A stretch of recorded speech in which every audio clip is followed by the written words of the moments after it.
The bride vanished 1 hour before the wedding, and the only woman left holding white flowers was the girl hired to arrange them. Grace Miller stood in the grand ballroom of the Whitmore Hotel with rose thorns caught in her fingers and a black work apron tied over a faded dress she had bought for $12 at a thrift store on West 34th Street. Around her, everything glittered like another country. Crystal chandeliers spilled gold over 200 empty chairs. Champagne glasses waited in perfect lines. A string quartet warmed up near the marble columns, soft notes floating above the scent of lilies, gardenias, and money. Grace was not supposed to be noticed here. She was supposed to trim stems, fix centerpieces, smile when spoken to, and disappear before the rich guests arrived. That was the rule in places like this. People like her touched the beauty, but they never belonged inside it. Her phone buzzed against her hip. She balanced a bundle of white roses in one arm and checked the screen with her thumb. Final foreclosure notice. Her breath stopped for half a second. The little house in Queens, the one with the peeling blue porch and the crooked mailbox her mother had painted by hand, had 30 days left. 30 days before strangers could walk through the rooms where her mother used to hum while making coffee, where Grace had learned to tie ribbons around cheap grocery store flowers and pretend they were wedding bouquets. She swallowed hard, shoved the phone back into her apron, and reached for another vase. Not here, she told herself. Do not cry in a millionaire's ballroom. But the roses blurred anyway. Then a sharp voice cut across the room. Grace, are you kidding me? Her supervisor, Marlene, marched toward her in heels that clicked like a warning. She held up a small card from the seating chart. These flowers were supposed to be ivory, not white. The bride requested ivory. Do you understand the difference? Grace looked at the arrangements, then at the card. The order sheet said white roses with ivory ribbon. I checked it twice. Do not argue. Marlene snatched one rose from the vase, so hard petals scattered across the polished floor. This is a Whitmore wedding. One mistake can cost more than your monthly rent. A few hotel staff members glanced over, then quickly looked away. Grace bent to gather the fallen petals. Her cheeks burned, but her voice stayed quiet. I will fix it. You better. And if the bride sees this before you are done, it comes out of your pay. Grace almost laughed, because there was barely enough pay to take from. Instead, she nodded and kept her eyes on the floor. One petal had landed near a pair of polished black dress shoes. Not staff shoes. Not vendor shoes. Expensive shoes. Still crouched, Grace looked up. A man stood at the edge of the ballroom in a black tuxedo that fit him like it had been made around his silence. He was tall, broad-shouldered, with dark blonde hair combed back neatly, and a face too controlled to be calm. His eyes were gray, cold at first glance, but something behind them looked cracked open. Ethan Whitmore. Grace recognized him from the framed magazine cover near the hotel lobby.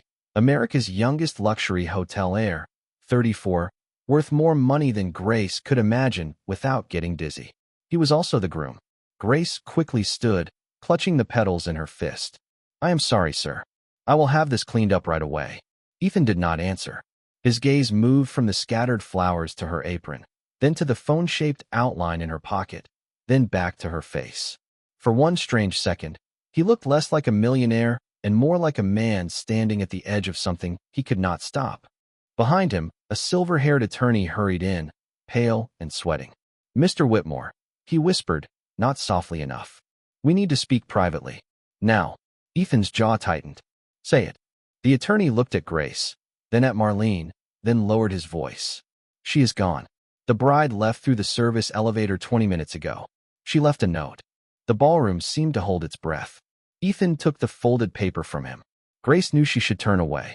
She should go back to the roses, back to being invisible. But the note trembled once in Ethan's hand, and the first line faced outward just long enough for her to see it. I cannot marry a man who is already buried with a ghost. Ethan's face did not change, but his fingers closed around the paper until it bent. Marlene gasped. The attorney leaned closer. If there is no ceremony today, your stepmother can challenge the inheritance clause. The board meeting is tonight. We have less than an hour. Grace took one careful step back. This was none of her business. Rich people had rich disasters. They survived them with lawyers, private jets, and checks with too many zeros. She had roses to replace and a house to lose. But then Ethan turned toward the room, toward the empty aisle, toward the flowers Grace had been trying to save from the floor. His eyes landed on her again. Not on Marlene. Not on the attorney. On Grace. "What is your name?" he asked. Her throat tightened. "Grace Miller." "Grace Miller," he repeated, like he was testing whether fate had a sense of humor. "You work for the florist?" "Yes." "And you stopped to pick up the flowers after everyone else stepped over them." Grace glanced at the petals in her hand. They were still good. For the first time, something moved across his face. Not a smile. Not warmth. Recognition, maybe. Or desperation dressed as a decision. The attorney whispered, "Ethan, no." But Ethan was already walking toward her. The music had stopped. The staff had stopped. Even Marlene looked frozen. Ethan reached into his jacket and pulled out a small velvet ring box, deep blue, worn at the edges like it had been opened too many times for the wrong reasons. He did not kneel.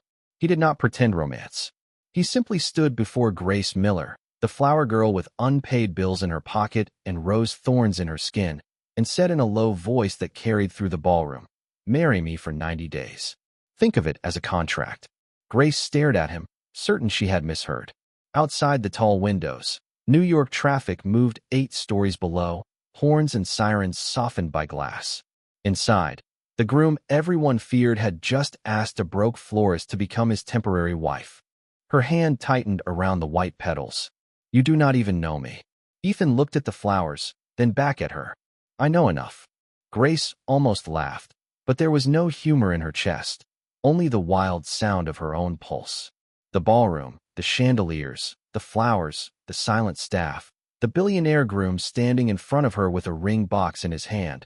All of it felt unreal, like she had stepped into the wrong movie and someone had forgotten to stop the scene. "No," she said, because it was the only word that still belonged to her. Ethan Whitmore did not blink. "No, no," Grace repeated, stronger this time. "I came here to arrange flowers. I did not come here to become a replacement bride for a man who does not know my middle name." Behind Ethan, the attorney rubbed both hands over his face. Marlene looked at Grace as if she had just thrown away a winning lottery ticket. But Grace stepped back, clutching the white petals until they wrinkled in her palm. "Find someone from your world," she said. "Someone who owns pearls. Someone who knows which fork to use for fish. Someone who will not embarrass you in front of 200 people. Ethan's gaze stayed fixed on her.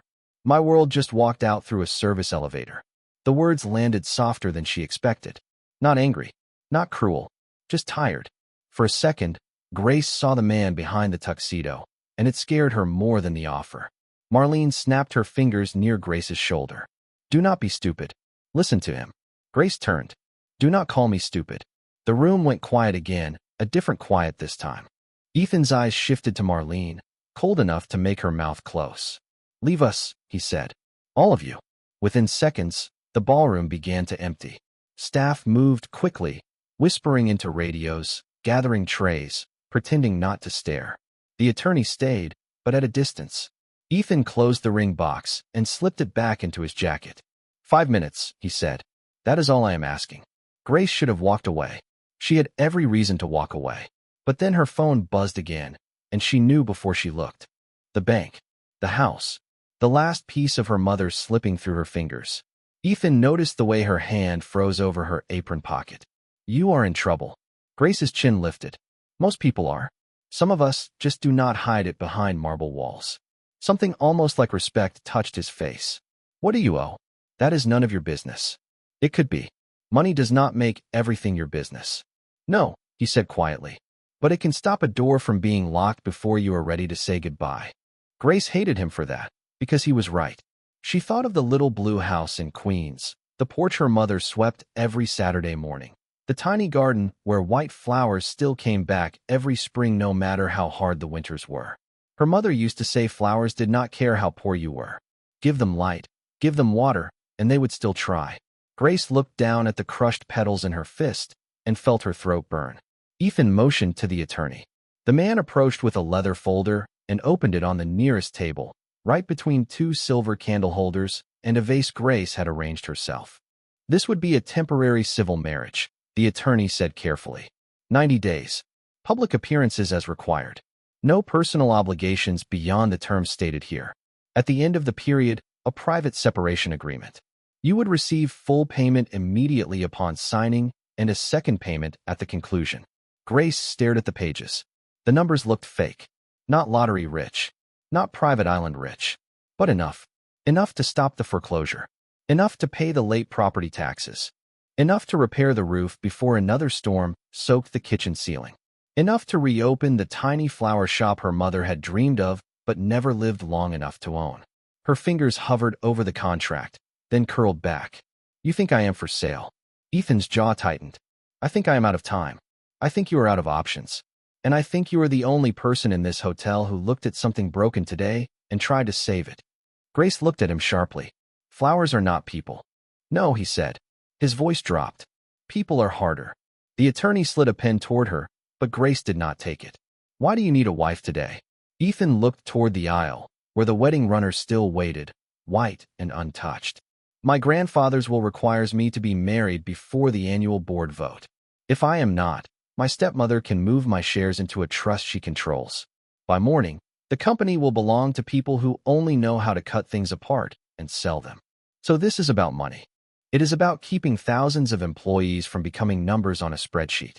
Grace wanted to dismiss that as a rich man's excuse, but she remembered the kitchen staff, the housekeepers, the bellman downstairs, all moving like one mistake could cost them everything. People like her. People who could not afford for billionaires to play games and lose. And what about me? She asked. What happens when everyone finds out I was your florist yesterday and your wife today? Ethan's silence told her he had thought of the business problem, not the human one. That hurt more than it should have. Grace picked up the pen, not to sign, but to write at the bottom of the page in firm, uneven letters. No pretending in private. I will not be used, touched, mocked, or treated like a toy. Ethan read it. The attorney swallowed. Grace held the pen out to him. Add it. For the first time, Ethan looked uncertain. Grace. Add it, or find another bride. A long second passed. Then Ethan nodded. Add it. The attorney wrote the clause into the agreement. Grace signed before courage could leave her body. Ethan signed after her, his name smooth and practiced, like a man used to owning rooms, buildings, futures. But when he reached for the blue ring box again, his hand hesitated. Grace saw it. The pain. The warning. The ghost from the note. He opened the box anyway, revealing a sapphire ring surrounded by small diamonds, beautiful in a way that felt heavy instead of bright. Grace did not reach for it. That was hers, was it not? Ethan's face went still. Do not ask about the ring. Grace met his eyes. Then do not expect me to forget it is there. The sapphire ring felt cold before it even touched Grace's finger. Ethan held it between them for a heartbeat too long, as if some invisible line ran across the space, and putting that ring on her would drag them both across it. The attorney cleared his throat. Somewhere beyond the ballroom doors, guests were beginning to arrive, their voices rising in polished waves, their laughter bright and unaware. Grace looked at the ring, then at Ethan. You still have time to choose someone else. Ethan's eyes did not leave her face. No, I do not. That is not an answer. It is the only honest one I have. Before she could respond, the doors opened and an older woman stepped inside like she owned not only the hotel, but the air inside it. She wore a pale champagne suit, pearls at her throat, and a smile so perfect it looked sharpened. Her hair was silver blonde, swept into a flawless twist, and her eyes landed on Grace the way people looked at a stain on white carpet. Ethan, she said slowly, please tell me the rumors are not true. Ethan's shoulders stiffened. Vivian. Grace understood instantly. The stepmother.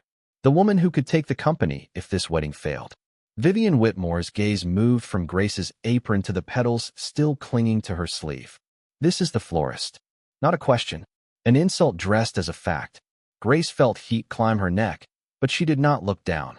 Ethan stepped half an inch closer, not enough to protect her, but enough to make Vivian notice. This is my bride. The words sounded strange in his mouth. Grace felt it hit the room, an echo there, false and heavy. Vivian's smile widened. How touching. A fairy tale written in panic. The attorney moved forward. Mrs. Whitmore, the ceremony will proceed as scheduled. Of course it will, Vivian said, her voice smooth as cream poured over broken glass. The board will find this fascinating. She leaned slightly toward Grace. I hope you understand what happens to girls who confuse opportunity with belonging. Grace wanted to answer.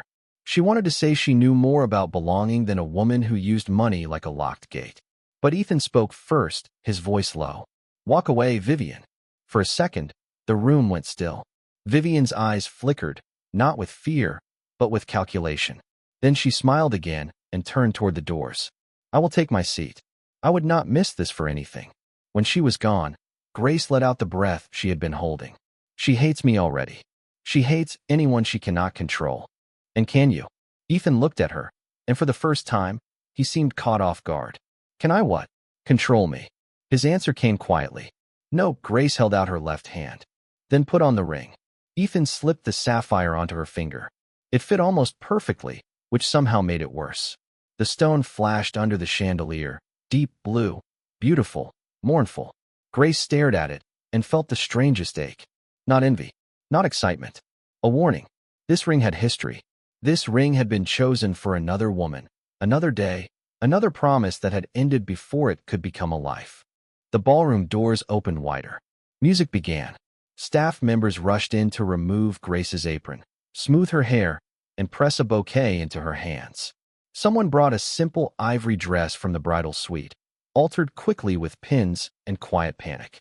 Grace changed behind a screen while two hotel seamstresses worked with trembling fingers. The dress was not made for her, but it settled over her shoulders like a borrowed identity. When she stepped out, the attorney looked relieved.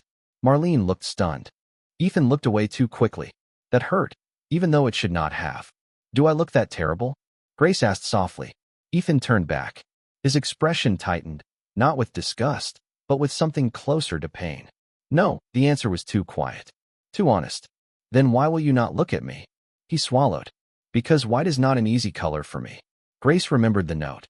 Buried with a ghost. She did not ask. Not yet. The ceremony began 5 minutes later.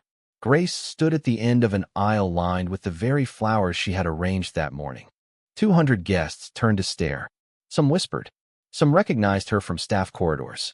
Some looked amused, as if a waitress had wandered onto a stage and forgotten to leave. Grace held the bouquet with both hands, her fingers hidden among white roses. At the altar, Ethan waited beneath an arch of lilies, his face controlled, his eyes unreadable. He looked like a groom in a magazine and a man at a funeral at the same time. Step by step, Grace walked toward him. Her shoes pinched. The dress pulled at her ribs. The sapphire felt heavier with every breath. When she reached him, Ethan offered his hand. She took it. His palm was cold. The officiant spoke about love, devotion, and lifelong promise, each word landing between them like a lie neither of them could afford to correct. Grace repeated her vows in a steady voice because pride was the last thing she owned outright. Ethan repeated his like a man reading instructions on how not to fall apart. When the officiant said they were husband and wife, applause rose around them, elegant and hollow. Ethan leaned close, just enough for the room to believe the moment was tender. But instead of a kiss, he touched his forehead lightly to hers and whispered, "Thank you." It was not romantic. It was not enough. Yet somehow, it was the first real thing he had said all day. Grace closed her eyes for half a second, the scent of roses between them, the sound of cameras flashing like distant lightning. She had saved her mother's house. She had saved his empire. But as the guests stood and clapped, Grace looked at the locked pain behind Ethan Whitmore's eyes and realized she had not entered a marriage. She had entered a mansion full of ghosts, and one of them was wearing her ring. The first night in the Whitmore mansion felt less like moving into a home and more like being placed inside a museum after closing hours. Grace arrived just after 10, still wearing the altered ivory dress beneath a long wool coat someone from the hotel had handed her without meeting her eyes. The mansion stood on a quiet estate in Westchester, 40 miles from the little blue house in Queens, with iron gates, a stone driveway, and windows glowing pale against the dark. Everything was too large. The front doors were too tall, the foyer too polished, the staircase too wide, the silence too careful. A housekeeper named Mrs. Alvarez greeted her with kind eyes and a formal nod. "Welcome, Mrs. Whitmore." Grace almost turned to see who the woman was talking to. Then the sapphire ring caught the light, and she remembered. Wife. Temporary wife. 90 days. Ethan stepped in behind her, still in his tuxedo, still carrying the same exhausted control from the wedding. He gave instructions quietly to the staff, not unkindly, but with the distance of a man speaking through glass. Mrs. Whitmore will use the East Suite. Have anything she needs sent up? Grace looked at him. The East Suite. It is private. That sounds like another word for far away. His eyes moved to hers, then away. You asked for boundaries. I asked not to be treated like a toy. I did not ask to be stored like luggage.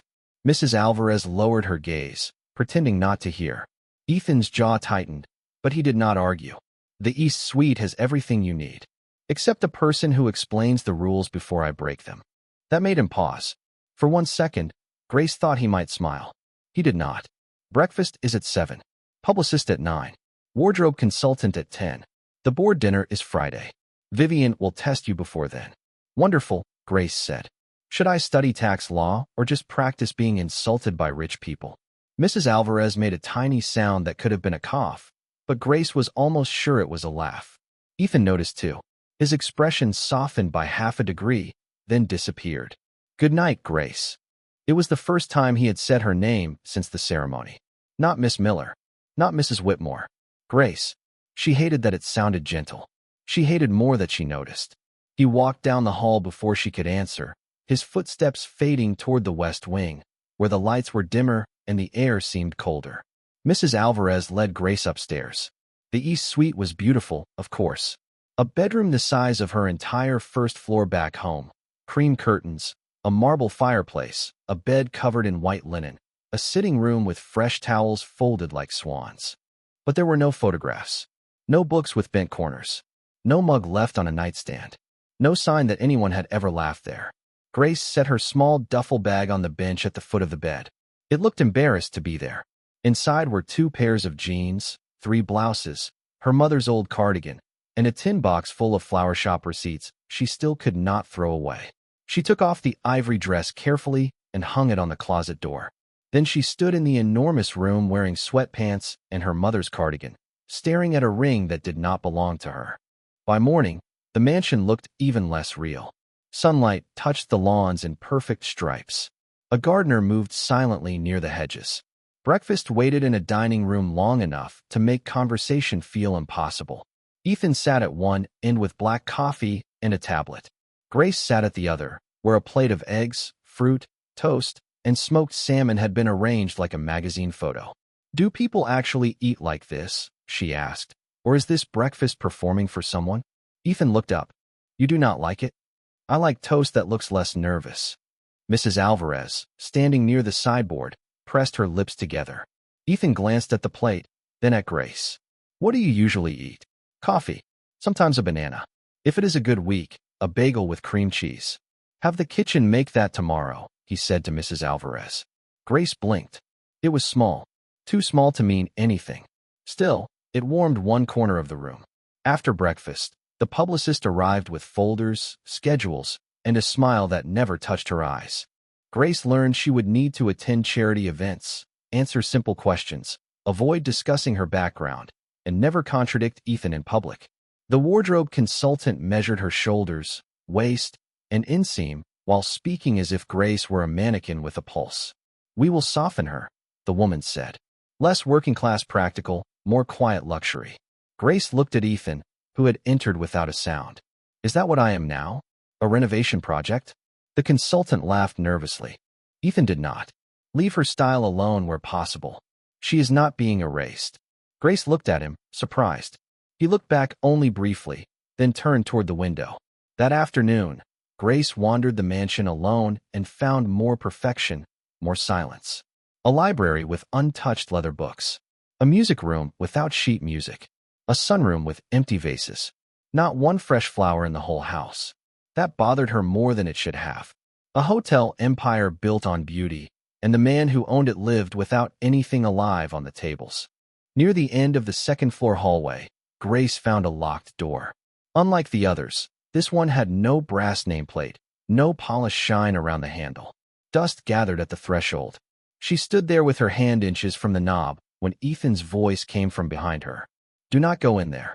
Grace turned slowly. He stood several feet away, his face pale in the afternoon light. Not angry. Afraid. I was not going to. No one goes in there. I heard you. Grace. Her name sounded different now. A warning, and almost a plea. She lowered her hand. I said I heard you. His shoulders eased, but only slightly. That evening, instead of asking questions, Grace went to the kitchen and found a bucket of leftover white roses from the wedding delivery. She trimmed the stems herself, filled a glass pitcher with water, and placed the flowers in the center of the dining table. When Ethan entered for dinner, he stopped as if the floor had shifted. Who put those there? I did. Have them removed. Grace picked up her fork. No, Mrs. Alvarez froze beside the soup tureen. Ethan stared at Grace. No, they are flowers, Ethan, not explosives. His face closed. You do not understand. Correct. Because you do not explain anything.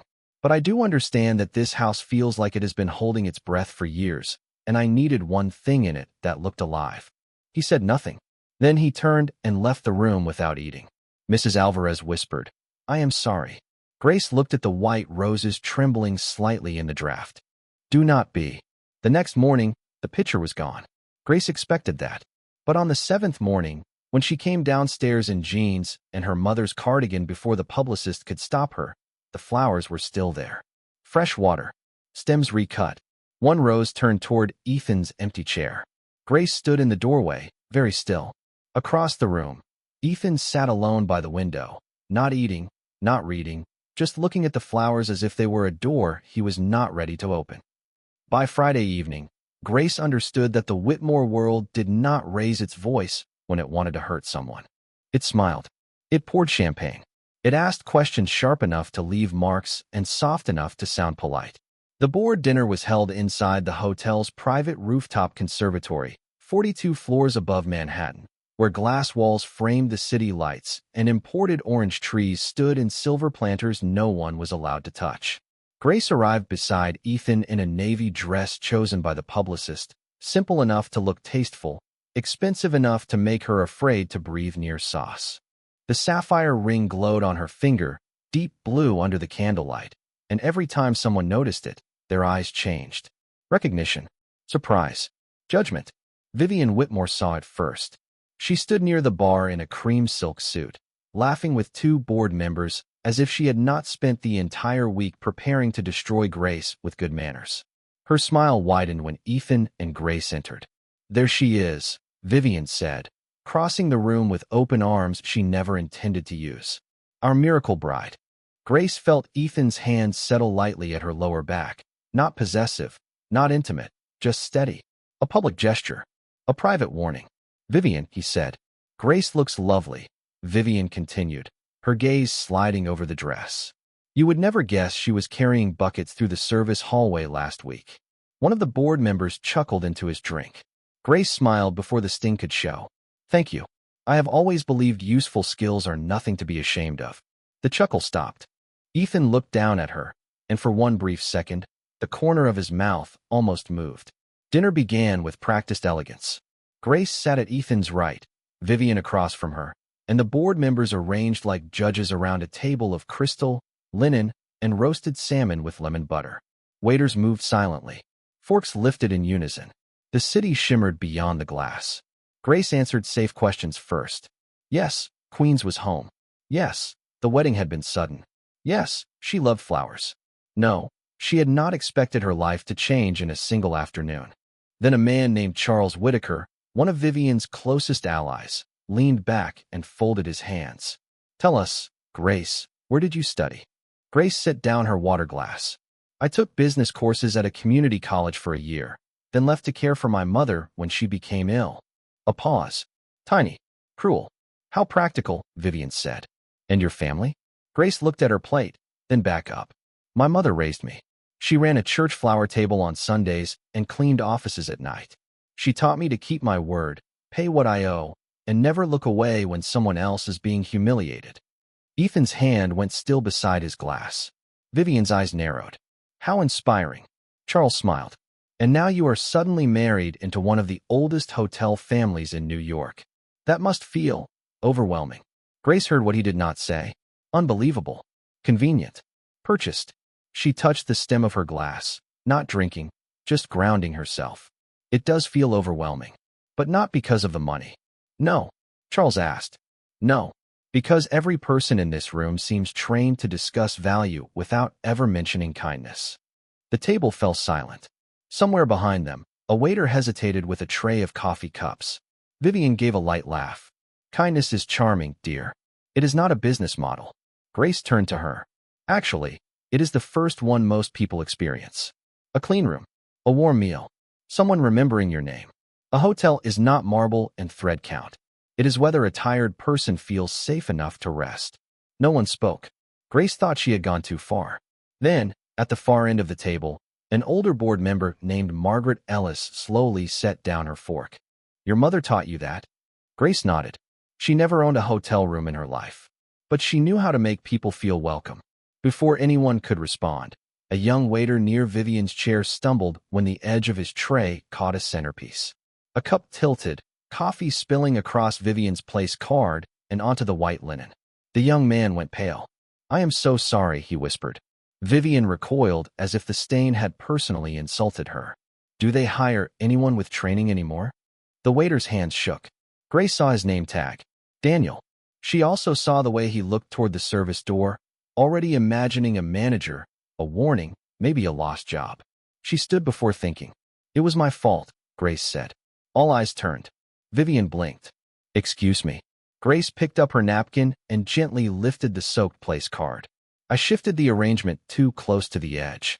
Daniel was making room. I am sorry. Daniel looked at her, stunned. Grace gave him the smallest nod. Brief. She rearranged the flowers with quick, skilled hands, removing the heavy vase, splitting the blooms into two smaller glasses, wiping the spill before it spread. There, she said softly. Now everyone can see across the table. Better for conversation. Margaret Ellis smiled first. Then another board member gave a quiet laugh, not mocking this time, but impressed. Vivian's face stayed perfect, but the victory had slipped from her fingers. Ethan rose slowly, taking the stained napkin from Grace's hand. Thank you, Grace. He turned to Daniel. Bring yourself a fresh coffee as well. You have had a long night. Daniel nodded, relief flooding his face, and hurried away. For the rest of dinner, the questions changed. Less testing, more listening. Margaret asked about Grace's mother's flowers. Another director asked what guests remembered most after checking out of a hotel. Grace spoke carefully, honestly, from the world they rarely saw. The lobby worker who knew when someone was lost, the housekeeper who found a child's stuffed bear and mailed it back, the bellman who carried more than luggage when a family arrived grieving. Ethan barely spoke. He only watched her. Not like a man judging whether she performed well. Like a man realizing someone had opened a window in a room he had kept sealed for years. Later, when the dinner ended and the guests drifted toward the elevators, Grace stepped onto the quiet side of the terrace. The June air was warm, smelling faintly of rain and citrus leaves. She gripped the railing, finally letting her shoulders drop. Ethan came up beside her. For a moment, neither of them looked at the other. You handled them better than I do, he said. Grace gave a tired smile. That is because they underestimate me. People reveal more when they think you are beneath them. Ethan looked out over Manhattan, the city reflected in his eyes. I am sorry they treated you that way. Are you sorry because they were cruel, or because I made them notice? He turned to her then. The answer took longer than it should have. Both, he admitted. Grace appreciated the honesty, even if it was not pretty. The elevator doors opened behind them, and Vivian's voice floated across the terrace. Enjoy the applause while it lasts, Grace. Borrowed rooms always have closing hours. Grace did not turn around. Ethan did. His voice was calm, but different now, lower, firmer. Good night, Vivian. The elevator closed. Grace exhaled. Ethan looked at her hand resting on the railing, the sapphire catching the city light. That ring looked different tonight, he said. Grace followed his gaze. It still is not mine. I know. Then stop looking at it like I stole it from a grave. The words came out before she could soften them. Ethan's face changed. Pain moved through it, quick and unmistakable. Grace regretted it immediately, but he did not walk away. He only whispered, I am trying. And for the first time, she believed him. The night the power went out, the mansion finally sounded alive. Rain tapped against the windows, wind moved through the old trees beyond the lawn, and somewhere deep inside the walls, pipes gave soft, uncertain clicks like the house was waking from a long sleep. Grace had been in the East Suite, sitting cross-legged on the floor beside her open duffel bag, sorting through the few things that still felt like hers. Her mother's cardigan, a chipped coffee mug from Queens, a photograph of the blue house in spring, white flowers climbing near the porch rail. She had taken off the sapphire ring and placed it on the nightstand, but even from across the room it seemed to watch her. Vivian's words still followed her from the rooftop dinner. Borrowed rooms always have closing hours. Grace knew the woman had meant to wound her, and maybe she had. Because this room was borrowed. The dress in the closet was borrowed. The name was borrowed. Even the ring was borrowed from a woman Grace had never met and somehow felt everywhere. Then the lights flickered once. Twice. The mansion went black. Grace froze, listening. A second later, emergency lights glowed faintly along the hallway, painting everything in soft amber shadows. She reached for her phone, but before her fingers touched it, a sound came from the west wing. Glass breaking. Not loud enough to be dangerous. Not close enough to be clear, but sharp enough to make her stand. "Ethan," she called, opening her door. No answer. The hallway stretched long and dim, the locked door at the far end barely visible beyond the curve of the staircase. Another sound came, lower this time, something falling, then a breath that did not sound steady. Grace moved before she could talk herself out of it. She passed portraits with covered faces, silver lamps gone dark, vases that held no flowers. The closer she came to the locked room, the colder the air felt. The door was open, just a few inches. Grace stopped at the threshold. "Ethan." Inside, a small backup lantern glowed on the floor, throwing warm light across a room the rest of the mansion seemed built to hide. It was not a bedroom. It was not an office. It was a memory sealed in dust. Shelves lined the walls, filled with boxes tied in ivory ribbon. A wedding veil rested beneath glass. Dried white roses hung upside down from beams, their petals faded to cream and brown. On a dress form near the window stood a wedding gown covered in a thin white sheet, the shape beneath it still graceful, still waiting. The air smelled like old paper, lavender, and flowers that had been kept long after they stopped blooming. Ethan stood in the center of it all, one hand braced against a table, his tuxedo jacket gone, his white shirt sleeves rolled to the elbows. A broken picture frame lay near his feet, the glass scattered harmlessly across the rug in glittering pieces. He looked at Grace as if she had found him without skin. "You should not be here." His voice was rough, but not angry. "I heard something fall. Leave. Are you hurt?" "Grace. Answer me." He looked away, breathing hard. "No." She stepped inside carefully, avoiding the glass. "Then I will help clean it up. Do not touch anything." The words came out too fast, too sharp. Grace stopped. Her eyes moved to the table. There were envelopes stacked in neat rows, all addressed in Ethan's handwriting. "Caroline Bennett." "Caroline, I should have called." "Caroline, I was late." "Caroline, I am sorry."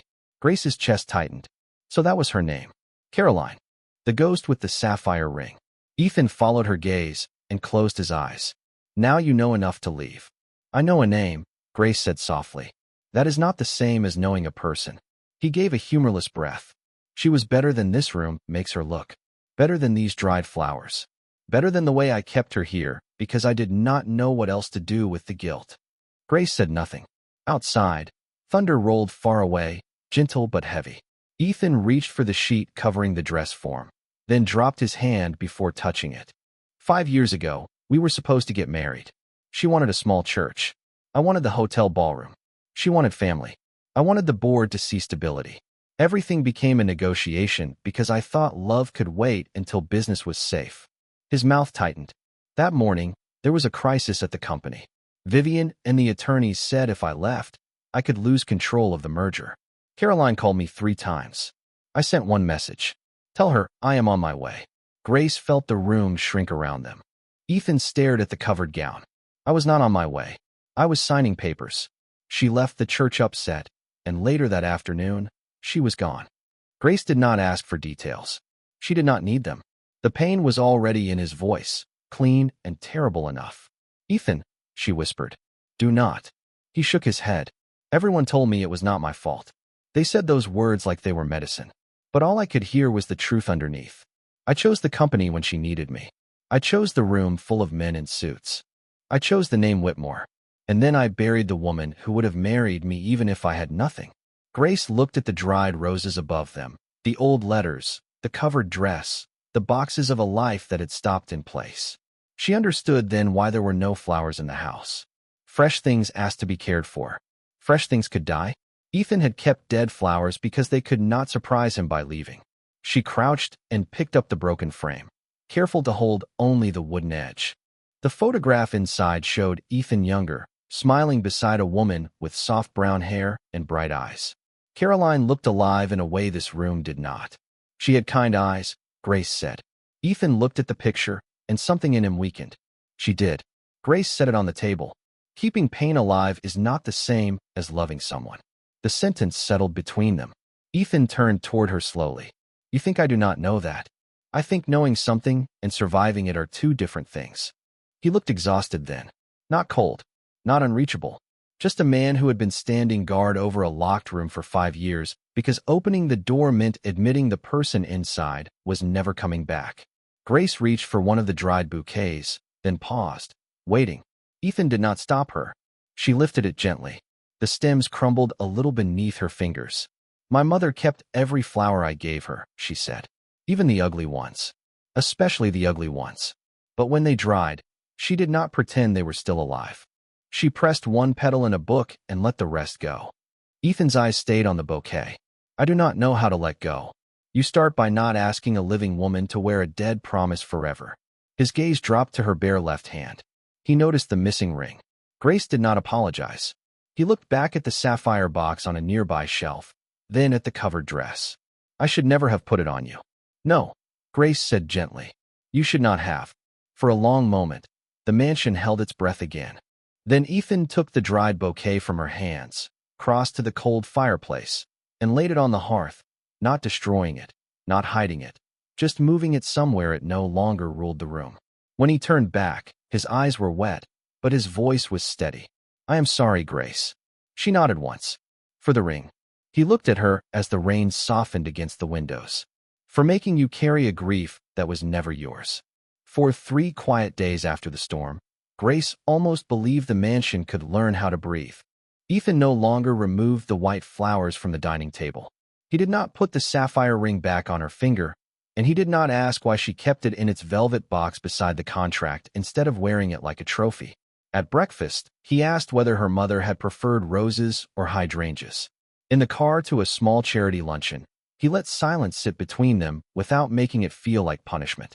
Once, Grace found him in the sunroom with a vase in his hands, turning it awkwardly as if he were trying to remember how beauty worked. It was not love. She knew better than that. It was not even trust. But it was something warmer than the deal they had signed, and that made the next betrayal hurt worse. It happened on a Monday morning, bright and ordinary, with coffee cooling on the table and rainwater still shining on the hedges outside. Mrs. Alvarez walked into the dining room holding a tablet with both hands, her face pale. Ethan looked up first. What is it?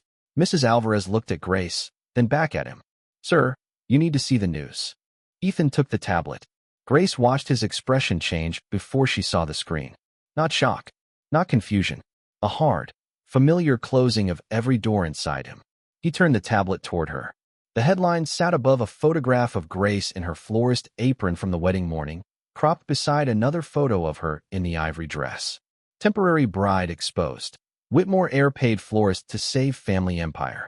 Beneath it was a scanned page of the contract, including the payment terms, the 90-day clause, and Grace's handwritten line at the bottom.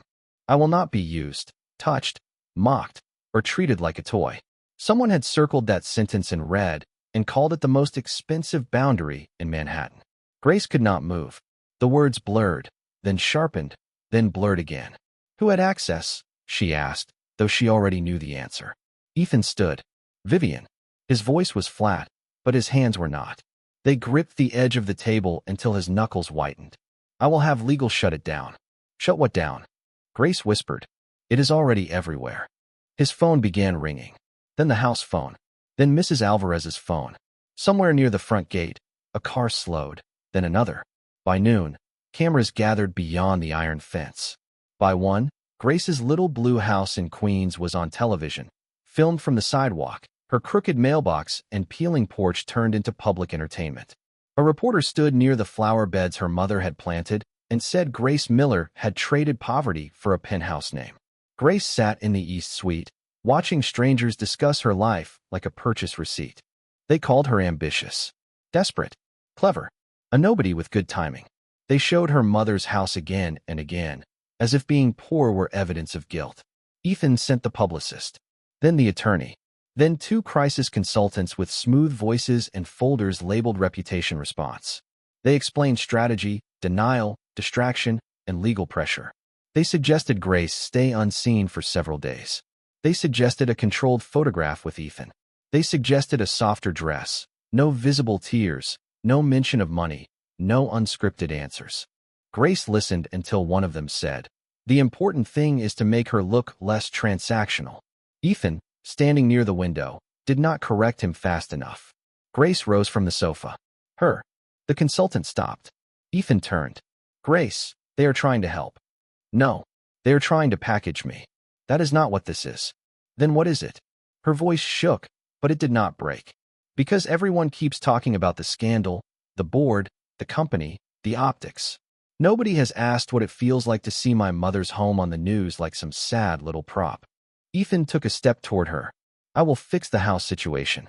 I will buy the property outright under your name. I will make sure no reporter gets near it again. You still think money is an apology." The room went still. The publicist looked down. The attorney closed his folder. Ethan's face changed, wounded because the truth had landed. "That is not fair. Neither was asking me to stand in front of the world as your wife, while keeping me small enough to deny when it became inconvenient. I am not denying you." "Then speak." Grace walked to the table, picked up the contract, and held it between them. "Stand in front of the cameras and tell them the whole truth. Tell them you asked me. Tell them I did not chase you. Tell them I was trying to save my mother's house, and you were trying to save your empire, and both of us were desperate in different clothes." Ethan looked toward the window, where camera flashes flickered beyond the trees. "The board vote is tomorrow." Grace stared at him. The words were quiet, but they cut deeper than Vivian's headline. "Of course. Grace, if I speak before the vote, Vivian can argue instability. She can take control. Thousands of jobs could be at risk, and my dignity is the acceptable cost." "That is not what I said. It is what you chose not to deny." He closed his eyes for 1 second. "I need time." Grace nodded slowly, and something inside her became very calm. "That is what you gave Caroline too, was it not? Time. Later. After the company was safe." Ethan flinched as if the name had opened the locked room again. Grace regretted the pain in his face, but not the truth. She went to the nightstand, took the sapphire ring box, and placed it on top of the contract. "This was never mine." Ethan's voice dropped. "Grace." She picked up her duffel bag. It was still small, still almost empty, still the only thing in that mansion that had fully belonged to her from the beginning. Mrs. Alvarez stood in the hallway with tears in her eyes, but she did not stop her. Ethan followed Grace to the foyer, past the perfect staircase and the silent portraits, past the vase of white roses she had placed there that morning. "Where will you go?" he asked. Grace opened the front door and felt the summer air rush in, humid and real. "Somewhere I am not borrowed." Outside, cameras flashed beyond the gate. Grace did not cover her face. She walked down the stone steps with her head high, without the ring, without the name, without the protection of his money. Behind her, Ethan Whitmore stood in the doorway of his beautiful, haunted mansion and finally understood that silence could be another kind of abandonment. By the time Grace reached Queens, the little blue house no longer felt hidden from the world. News vans idled along the curb. A woman with a microphone stood near the mailbox her mother had painted with tiny white daisies, speaking toward a camera as if the porch behind her were scenery. Neighbors peeked through curtains. A few strangers held up phones. Grace sat in the back of the hired car Ethan had sent against her wishes and stared at the place that had raised her, the one place that had never asked her to be polished, quiet, or worthy enough to enter. She could not go inside, not with cameras waiting. So she asked the driver to take her around the block, then another block, then finally to the small storage unit where her mother's old flower supplies were kept. She spent the night there on a folded moving blanket between buckets, ribbons, and dusty glass vases, wearing her mother's cardigan and listening to the city hum beyond the metal door. She did not cry until morning, when she found a dried white petal tucked inside an old receipt book. Her mother had written beside it, "First wedding order, almost ruined, saved by grace." She pressed the petal between her fingers and whispered, "I tried." Across town, Ethan did not sleep at all. The mansion was too quiet without her footsteps, too polished without her coffee mug left near the sink, too dead without her stubborn white flowers on the table. He stood in the locked room before sunrise, the sapphire ring box open in his palm. Caroline's photograph watched from the table.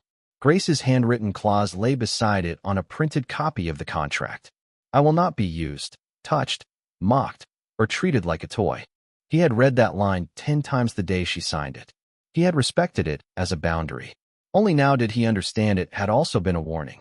She had told him exactly where dignity began, and he had still allowed the world to step across it. At 8 in the morning, his attorney arrived with 3 folders and a face full of bad news. At 9, Vivian arrived for the emergency board meeting wearing black, elegant, and prepared, as if she had already won. By 10, the directors filled the top-floor conference room of Whitmore Hotels, a long glass room overlooking Central Park, with cameras waiting in the lobby below and reporters pressing for a statement. Ethan entered last. He wore a charcoal suit, no tie, and no wedding ring. Vivian smiled from the far end of the table. "I hope we can all proceed with clarity today," she said. "The company has suffered enough embarrassment." Ethan did not sit. "Yes," he said, "it has." The room settled. Margaret Ellis watched him carefully. Charles Whitaker leaned back, already satisfied. Vivian folded her hands.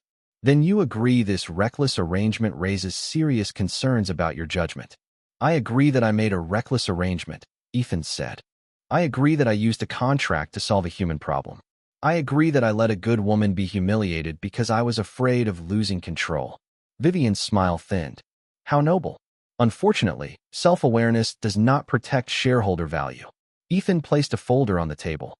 "Neither does blackmail." The word moved through the room like a cold draft. Vivian's eyes sharpened. "Be careful." "I was careful for 5 years. Careful with grief. Careful with the truth. Careful with the family name. That ends today."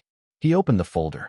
Inside were copies of messages, call logs, and a private memorandum from the wedding week 5 years earlier. His attorney had found them overnight in archived legal correspondence, where Vivian had hidden them behind routine merger notes. Ethan's voice stayed steady, but every word cost him. "Caroline did not leave the church only because I was late. She left after Vivian's assistant delivered a message falsely claiming I had chosen the merger permanently and wanted the ceremony delayed for business reasons. The goal was to create enough emotional pressure for Caroline to walk away quietly, giving Vivian leverage over my grandfather's succession clause. The plan did not create the tragedy that followed, but it did create the lie I have lived inside ever since." Vivian stood. "This is outrageous." Margaret Ellis reached for the documents. Charles stopped smiling.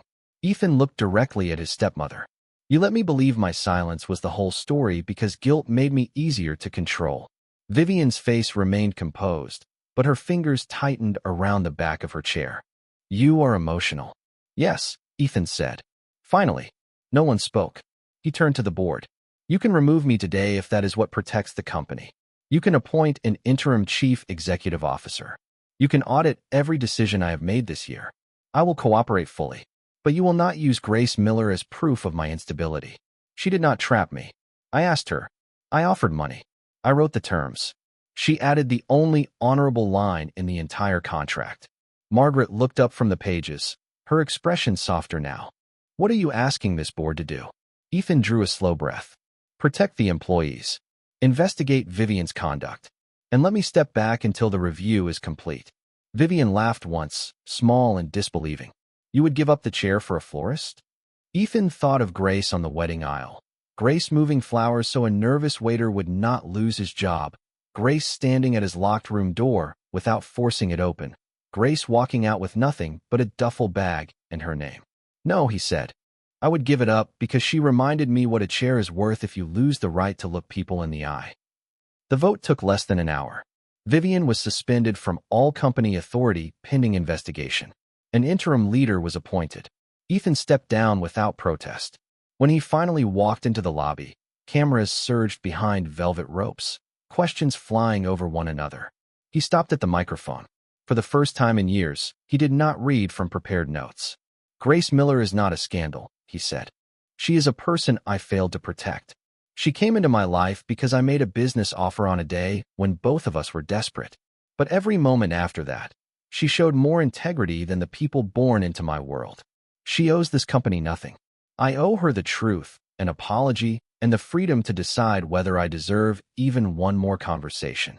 That afternoon, Grace saw the statement on a small television mounted in the corner of a laundromat near the storage unit. Her clothes turned behind glass. Rain streaked the front window. Ethan's face filled the screen, tired, unguarded, no empire behind his eyes. When he said her name, not as a problem, not as a wife, but as a person, Grace pressed one hand over her mouth. The sapphire ring was gone. The contract was public. The throne had been set aside. For the first time, Ethan Whitmore had chosen the truth before power, and somewhere inside Grace, a door she thought she had locked began to open. 3 weeks after the board meeting, the cameras were gone from the little blue house in Queens, but Grace still felt their absence like a bruise fading slowly under the skin. The porch had been repainted the same imperfect blue her mother loved. The crooked mailbox stood upright again, its tiny white daisies touched up by Grace's own hand. The foreclosure notice had been withdrawn, not because Ethan bought her silence, but because the first payment from the original contract had already cleared before everything fell apart.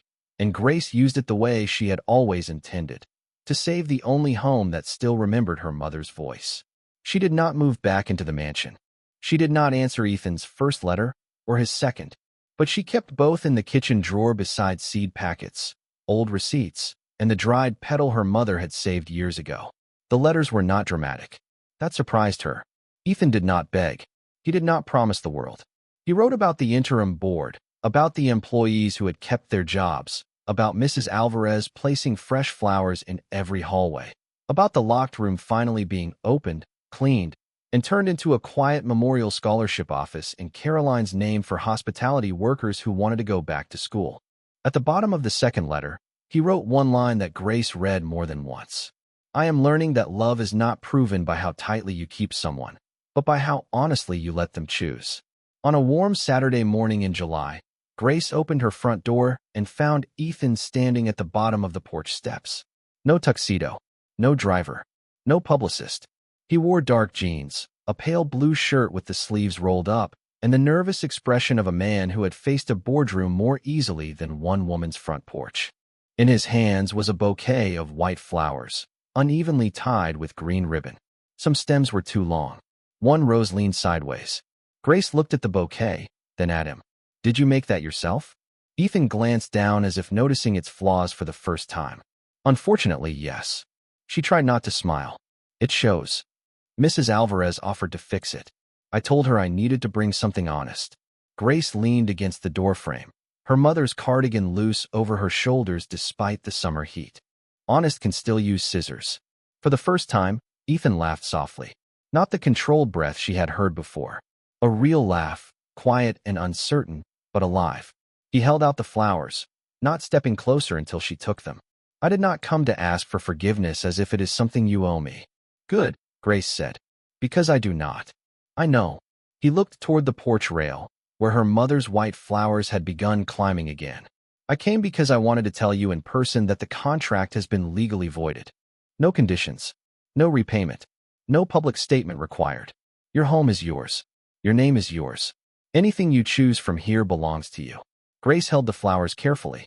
And you? Ethan's throat moved. I am trying to become mine too. The answer was not perfect. That made it feel true. Grace stepped onto the porch, closing the door behind her. For a moment, they stood in the morning light with 6 feet between them, the distance filled with everything they had done wrong and everything they had finally said out loud. Ethan reached into his pocket, then stopped. I brought something, but I do not want it to feel like pressure. Grace's heart tightened. Show me. He opened his hand. There was no sapphire, no antique box heavy with another woman's promise. Only a small gold ring, plain and warm, with a thin line of engraving inside. Grace did not touch it yet. What does it say? Ethan held it so she could see. No contract. No pretending. The words blurred for a second, and Grace hated that tears came so quickly. Ethan closed his hand around the ring, protecting it from becoming a demand. I am not asking you to marry me today. I am asking if, someday, when you are ready, I may ask as a man who wants a life, not as a groom who needs a wife. Grace remembered saying those words to him, or something close to them, outside the wreckage of their fake vows. She looked at the man before her now. No empire in his hands. No borrowed ring. No cameras waiting to turn her answer into a headline. Just Ethan, standing on her mother's porch with flowers he had tied badly and truth he had earned painfully. And if loving me hurts? She asked. Ethan's eyes softened, but he did not look away. Then I will stay. I will talk. I will listen. I will not disappear into work and call it protection. That is what I should have learned a long time ago. Grace looked down at the bouquet, at the crooked rose leaning stubbornly out of place. She adjusted it with 2 fingers, then looked back at him. You can ask me one day, she said. His breath caught. One day. Not today. A small smile touched her mouth. Today you can help me plant hydrangeas. Ethan looked at the flower beds, then at his clean shoes. I should warn you. I have very limited gardening experience. I can tell. You brought roses with uneven stems. I deserve that. Yes, you did. By noon, Ethan Whitmore was kneeling in the dirt beside Grace Miller, sleeves rolled higher, hands covered in soil, listening as she explained roots, spacing, sunlight, and the importance of not drowning something just because you were afraid it would dry out. He looked at her when she said that last part, and they both knew she was not only talking about flowers. Months later, there was a wedding in that same small garden.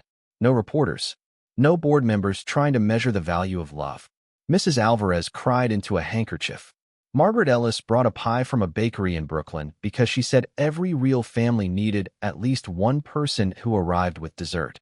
The vows were short. The flowers were white, but alive. Grace wore a simple dress. She chose herself. Ethan wore the gold ring first, then placed its match on her finger with hands that trembled openly. This time, when he said forever, it did not sound like a performance. It sounded like a man who had finally stopped living beside a grave and started building a home. And when Grace looked at the porch, the garden, the crooked mailbox, and the man waiting for her answer, she smiled through her tears and said the only word that was not borrowed. Yes.